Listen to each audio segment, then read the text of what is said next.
यत्रो फर्सीको मुन्टा लिएर कहाँ जानु लाग्यो तिमीले? यति मुठा जम्मा भयो। हामीले अलिकति चाहिँ किन्यौँ, अलिकति चाहिँ चोर्यौँ।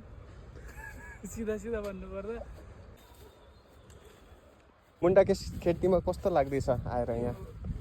कसैलाई पनि मुन्टा खानु छ भने चाहिँ यो ठाउँ आउनु होला अनि सर बाटोमा हिँड्नु होला। एउटा एउटा टिप्दै हिँड्नु भयो भने एक छाक पुग्छ। जसरी पनि गर्छ। होइन राम्रो राम्रो मुन्टा देखि एक दुईवटा भाँचिहाल्यो के गर्ने। बारी ठाउँ आएपछि लोभ लाग्छ मान्छे जात लोभी। यहाँ चाहिँ यति धेरै फर्सीको मुन्टाको खेती हुँदो रहेछ। हामीले जति पनि बजारमा बसेर खाइरहेको छौँ त्यो बजारबाट अलिकति मात्र टाढा छ र फर्सीको मुन्टा यति महँगो छ। अब यहाँ जग्गा महँगो भएको भएर सायद फर्सीको मुन्टा पनि महँगो भएको होला। तर फर्सीको मुन्टा हेर्न सक्नुहुन्छ यहाँ एकदम मजाले तपाईँ आफै आएर पनि लिन सक्नुहुन्छ।